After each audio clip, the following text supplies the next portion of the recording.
Hi all. So we are continuing with the theories of international trade, and today we'll be doing the rest of the theories. The first in this is global strategic rivalry theory. Global strategic rivalry theory emerged in 1980s, so it is relatively recent, and was based on the work of economists Paul Krugman and Kelvin Lancaster. Their theory focused on multinational corporations and their efforts to gain a competitive advantage against other global firms in their industry. Firms will encounter global competition in their industries, and in order to prosper, they must develop competitive advantages. The critical ways that firms can obtain a sustainable competitive advantage are called the barriers to entry for that industry. The barriers to entry refers to the obstacles a new firm may face when trying to enter into an industry or a new market. The barriers to entry that corporations may seek to optimize include research and development, because with the enhanced and augmented research and development with the existing firms, the new firms would face a barrier to entry. The ownership of intellectual property rights, so IPRs may pose to be a impediment in the entry of the new firms.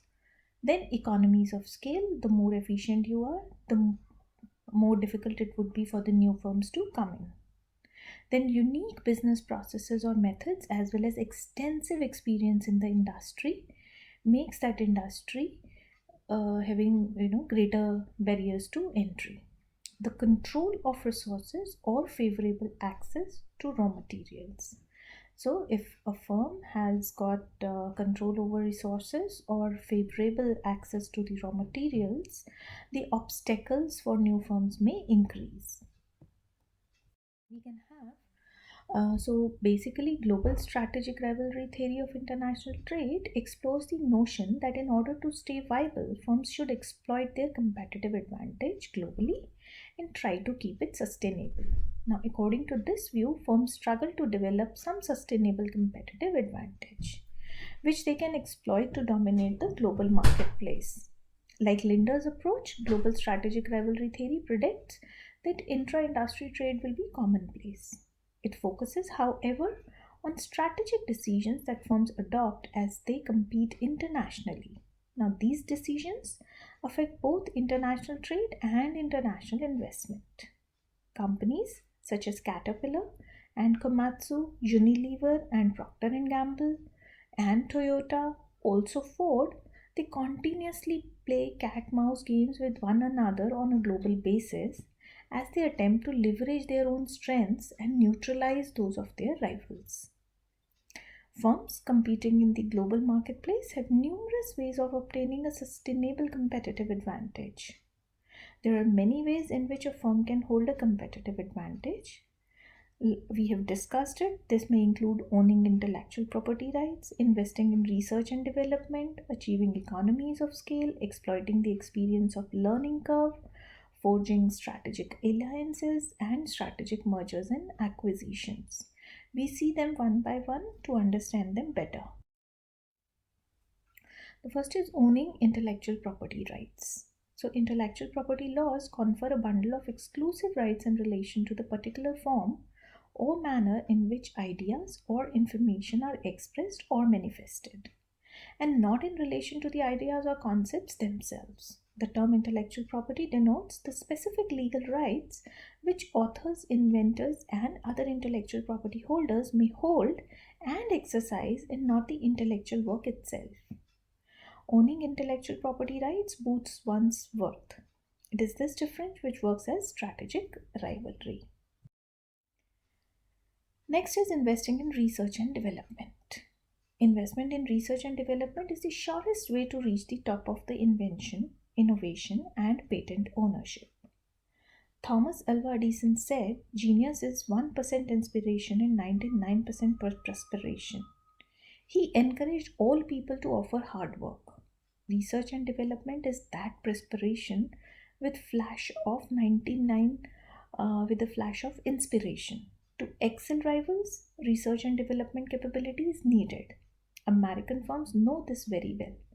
American firms spend around $500 billion on research and development annually, which generally goes on computing and communications.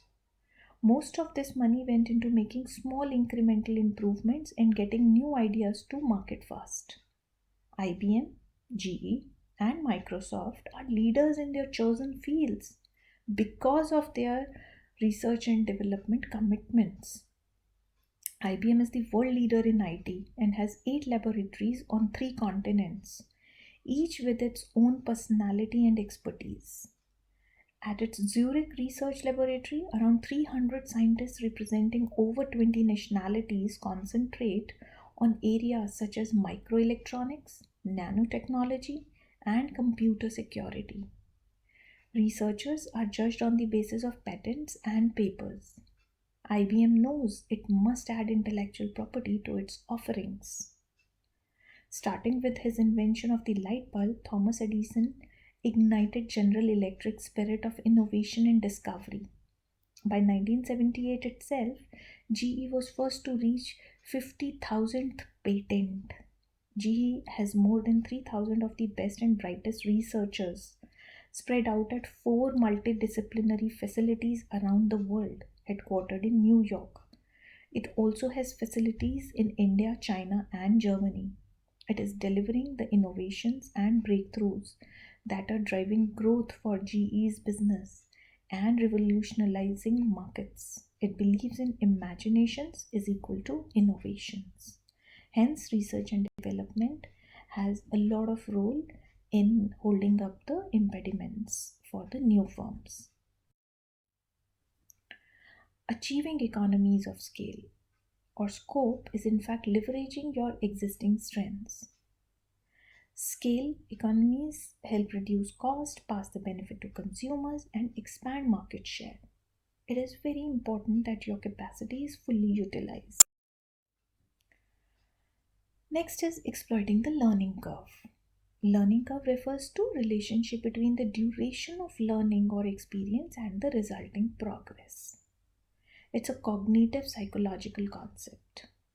So learning curve over the time, the phrase has acquired a broader interpretation and expressions such as experience curve or the improvement curve or more so cost improvement curve or progress curve, progress function, or it's a startup curve or efficiency curve.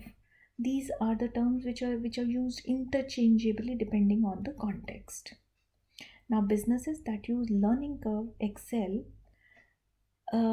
well as they learn to cut costs and add value faster than the other and outsmart competitors. A company can reduce overall unit cost by 20 to 30% each time it doubles output. If learning curve effect works well, so if the first unit costs $1,000, the next costs 700 to 800, the fourth costs 490 to 640 and so on. So a host of factors like rectangle hyperbolic fall in fixed costs of production per unit, rise in dexterity levels and nuances of handling shop floor issues, quantity discounts on purchase owing to large volume orders, etc., help reduce costs per unit. Such cost advantages would threaten new entrants. So, cost leadership results from learning curve effect, which could be strategic advantage. Now, strategic alliances. What is a strategic alliance? We have already discussed it. It is a formal relationship formed between two or more parties, usually those in the same business line. One, as horizontals competing with each other in the same or different geographies, or as verticals serving each other in complementary mode to pursue a common goal or meet a critical business need while remaining independent organizations. One alliance partner might bring products, distribution channels, or manufacturing capability, and the other project funding, capital equipment, knowledge, expertise, or intellectual property. The alliance emphasizes synergy and competitive advantage. Now, a good example of strategic alliance is the alliance between Qantas and British Airways. Qantas is the largest private airline in Australia and has solid air route throughout the Asia Pacific region. Likewise, British Airways had strong network with Europe, North Atlantic and North America. By forming an alliance in 1993, both companies strategically positioned themselves to have a strong worldwide network. This strategy of mergers and acquisitions, sweeping through the corporates, refers to deals involving buying, selling, and combining of different companies that can form a new company to usually fast track collective growth. So, what is a merger? It is a tool used by the companies for the purpose of expanding their operations, basically, which aim at an increase of their long term profitability. Similarly, an acquisition is also known as a takeover, which is buying of one company by another. So, the company which is being bought is the target company. An acquisition may be friendly or it can be a hostile one.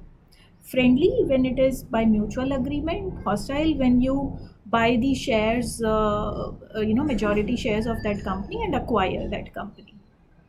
A smaller firm may also acquire a larger or longer established company and keep its name for the combined entity. This is known as reverse takeover. So, all these things are basically to increase the competitive advantage of the company. With the competitive advantage, the, the, the company would be able to trade in the international markets in a better way. So, this has been one of the theories. The next theory is the Porter's National Competitive Advantage theory. It is also known as Diamond theory. In the continuing evolution of international trade theories, Michael Porter of Harvard Business School developed a new model to explain national competitive advantage in 1990. Porter's theory stated that a nation's competitiveness in an industry depends on the capacity of the industry to innovate and upgrade. His theory focused on explaining why some nations are more competitive in certain industries. To explain this theory, Porter identified four determinants that he linked together. Now, what are these four determinants? Local market sources and capabilities, local market demand conditions, local suppliers in complementary industries, and local firm characteristics. Now, we'll see them one by one. First is local market resources and capabilities. Porter recognized the value of the factor proportions theory, which considers a nation's resources, that is, their natural resources and available labor both, as key factors in determining what products a country will import or export. Porter added to these basic factors a new list of advanced factors, which he defined as skilled labor, investments in education, technology, and infrastructure. He perceived these advanced factors as providing a country with a sustainable competitive advantage. The second factor is local market demand conditions. Now, Porter believed that a sophisticated home market is critical to ensuring ongoing innovation, thereby creating a sustainable competitive advantage. Companies whose domestic markets are sophisticated, trend setting, and demanding forces continuous innovation and the development of new products and technologies. Now, many sources credit the demanding US consumer with forcing US software companies to continuously innovate, thus creating a sustainable competitive advantage in software products and their services. Local suppliers in complementary industries. Now, to remain competitive, large global firms benefit from having strong, efficient supporting and related industries to provide the inputs required by the industry. Certain industries cluster geographically, which provides efficiencies and productivity both. Last is local firm characteristics. Local firm characteristics include firm strategy, industry structure, and industry rivalry. Local strategy affects a firm's competitiveness. A healthy level of rivalry between local firms will spur innovation and competitiveness. Now, in addition to the four determinants of the diamond, Porter also noted that government and chance plays a part in the national competitiveness of an industry. So governments can, by their action and policies, increase the competitiveness of firms and occasionally entire industries. So Porter's theory, along with the other modern firm-based theories, offer an interesting interpretation of international trade trends. Nevertheless, they remain relatively new and minimally tested theories. Now we can see that how the diamond works as a system. Each of these four attributes define a point on the diamond of national advantage. The effect of one point often depends on the state of the other.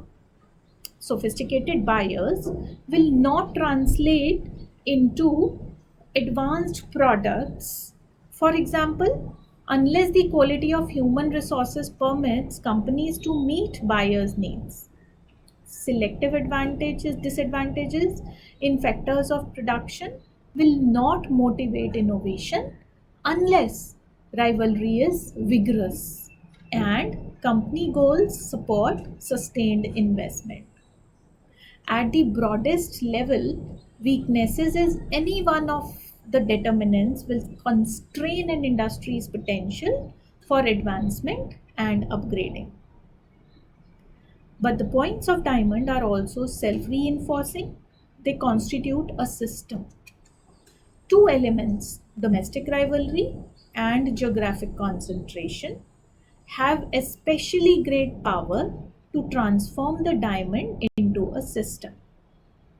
Domestic rivalry, because it promotes improvement in all the other determinants, and geographic concentration, because it elevates and magnifies the interaction of the four separate influences. The role of domestic rivalry illustrates how the diamond operates as a self-reinforcing system. Vigorous domestic rivalry stimulates the development of unique pools of specialized factors, particularly if the rivals are all located in one city or region. The University of California at Davis has become the world's leading center of winemaking research, working closely with the California wine industry. Active local rivals also upgrade domestic demand in an industry. Like in furniture and shoes, Italian consumers have learned to expect more and better products because of the rapid pace of new product development that is driven by intense domestic rivalry among hundreds of Italian companies. Domestic rivalry also promotes the formation of related and supporting industries. Japan's world-leading group of semiconductor producers, for example, has spawned world-leading Japanese semiconductor equipment manufacturers. So the diamond works as a whole self-reinforcing system. What is the role of government in the national advantage? In the continuing debate over the competitiveness of nations, no topic engenders more argument or create less understanding than the role of the government. Many see government as an essential helper of supporter of industry, employing a host of policies to contribute directly to the competitive performance of strategic or target industries. Others accept the free market view that the operation of the economy should be left to the workings of the invisible hand. Now, both views are incorrect. Either followed it to logical outcome would lead to the permanent erosion of a country's competitive capabilities on one hand, It advocates of government help for industry, frequently propose policies that would actually hurt companies in the long run and only create the demand for more help. On the other hand, it advocates of a diminished government presence, ignore the legitimate role that government plays in shaping the context and institutional structure surrounding companies and in creating an environment that stimulates companies to gain competitive advantage. Government's proper role is as a catalyst and a challenger. It is to encourage or even push companies to raise their aspirations and move to higher levels of competitive performance, even though this process may be inherently unpleasant and difficult. Government cannot create competitive industries. Only companies can do that. Government plays a role that is inherently partial, that succeeds only when working in tandem with favorable underlying conditions in the diamond. Still, government's role of transmitting and amplifying the forces of the diamond is a powerful one. Government policies that succeed are those that create an environment in which companies can gain competitive advantage rather than those that involve government directly in the process, except in nations early in development process. It is an indirect rather than a very direct role. So, if we see Japan's government at its best understand this role better than anyone, including the point that nations pass through stages of competitive development and that government's appropriate role shifts as the economy progresses. By stimulating early demand for advanced products, confronting industries with the need to pioneer frontier technology through symbolic cooperative projects, establishing prices that reward quality, and pursuing other policies that magnify the forces of the diamond. The Japanese government accelerates the pace of innovation, but, like government officials anywhere, at their worst, Japanese bureaucrats can make the same mistakes, attempting to manage industry structure, protecting the market too long, and yielding to political pressures to insulate inefficient retailers, farmers, distributors, and industrial companies from competition. It is not hard to understand why so many governments make the same mistakes, so often in pursuit of national competitiveness.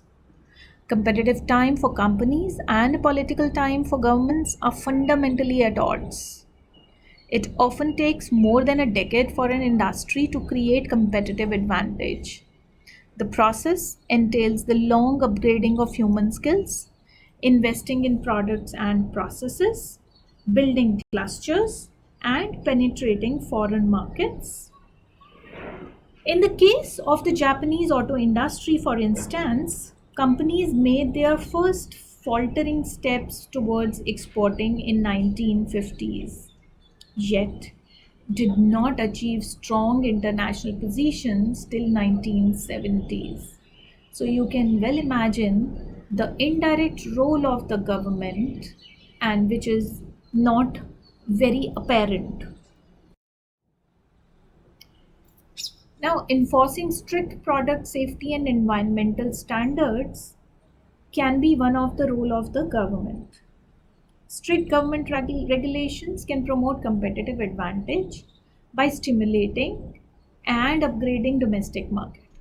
Stringent standards for product performance, product safety, and environmental impact pressures that companies to improve the quality, upgrade technology, and provide features that respond to consumer and social demands. Easing standards, however tempting, is counterproductive. When tough regulations anticipate standards that will spread internationally, They give a nation's companies a head start in developing products and services that will be valuable elsewhere. Sweden's strict standards for environmental protection have promoted competitive advantage in many industries. Atlas Copco, for example, produces quiet compressors that can be used in dense urban areas with minimal disruption to residents. Strict standards, however, must be combined with a rapid and streamlined regulatory process that does not absorb resources and cause delays. What should be the company's agenda in all this? Because it is ultimately the companies themselves that can achieve and sustain competitive advantage.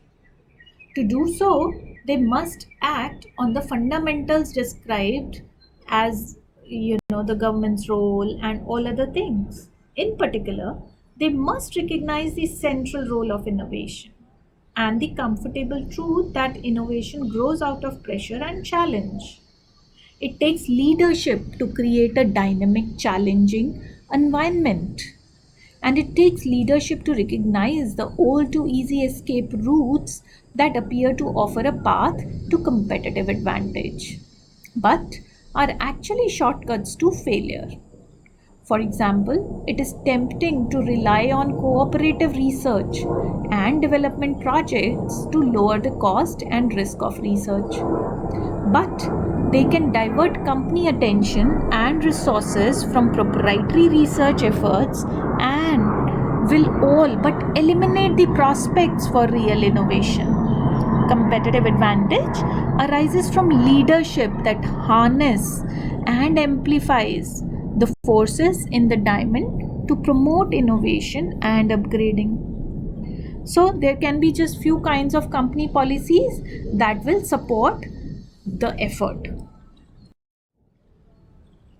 What can be the kinds of company policies that will amplify this diamond? 1. Create pressures for innovation. A company should seek out pressure and challenge, not avoid them.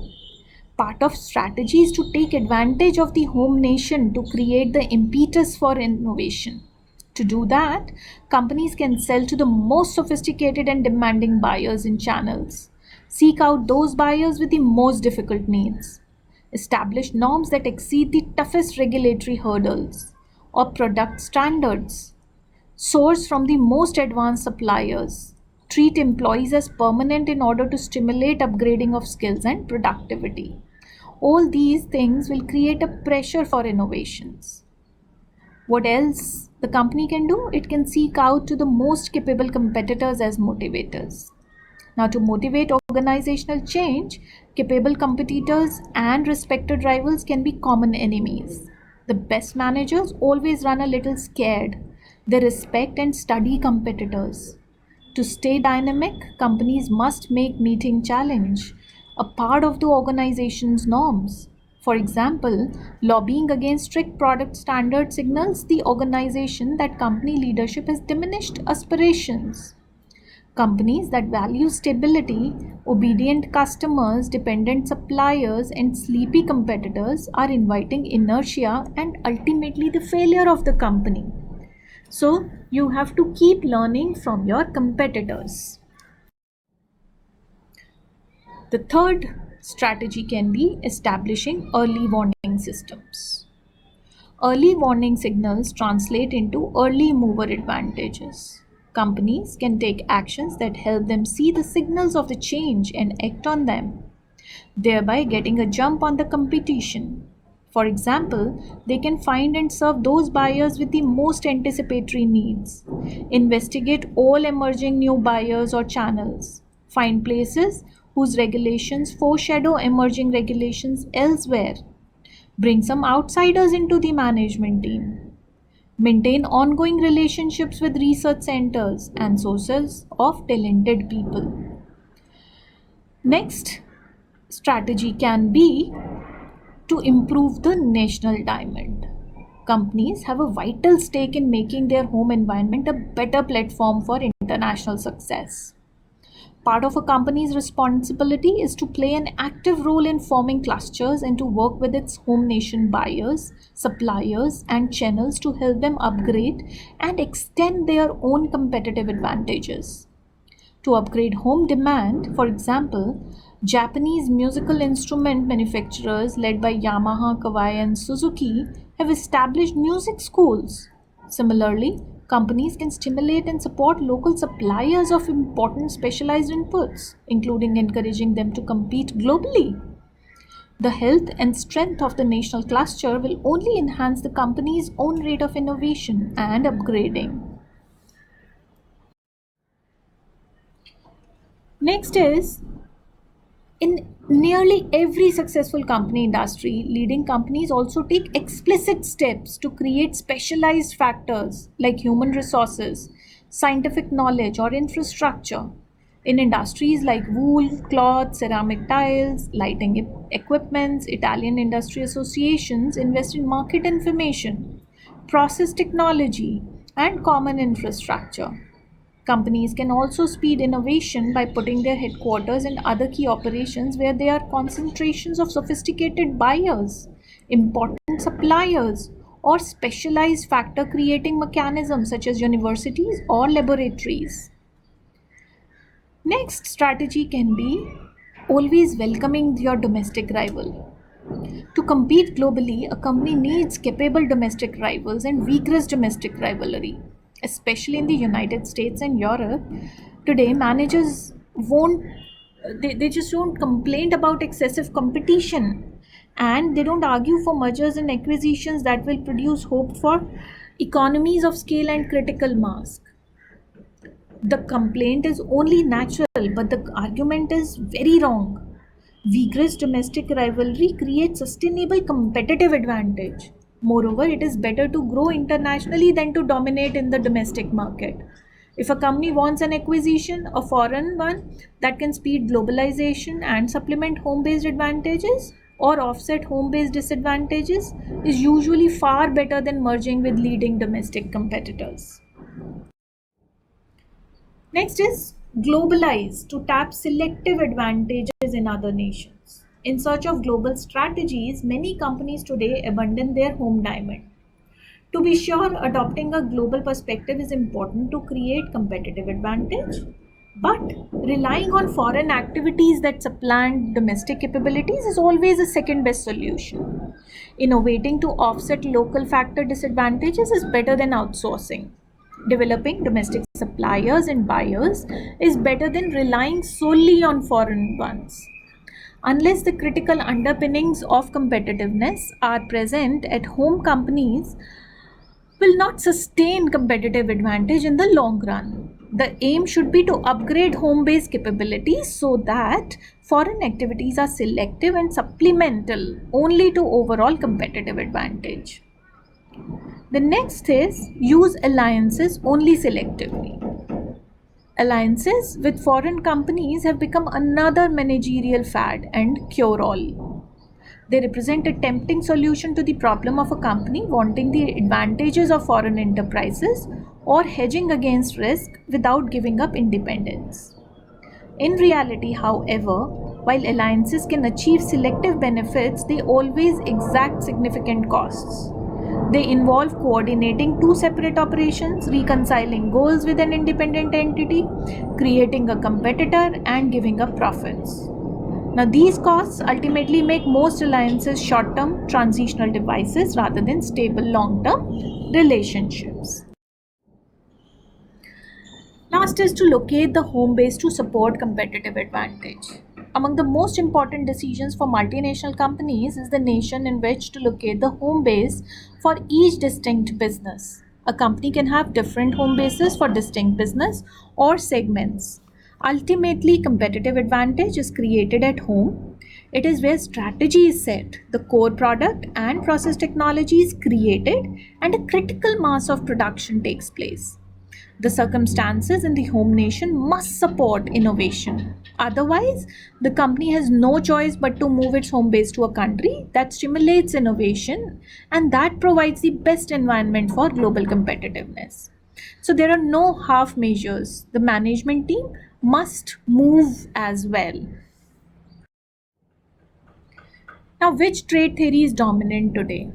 The theories covered in this chapter are simply theories. While they have helped economists, governments, and businesses better understand international trade and how to promote, regulate, and manage it, these theories are occasionally contradicted by real world events.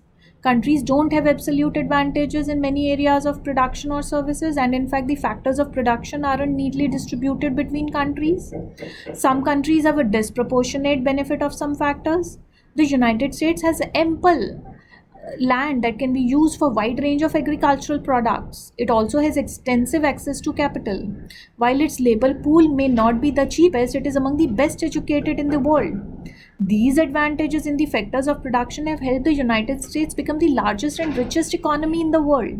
Nevertheless, the United States also imports a vast amount of goods and services as US consumers use their wealth to purchase what they need and want, much of which is now manufactured in other countries that have sought to create their own comparative advantages through cheap labor, land, and production costs.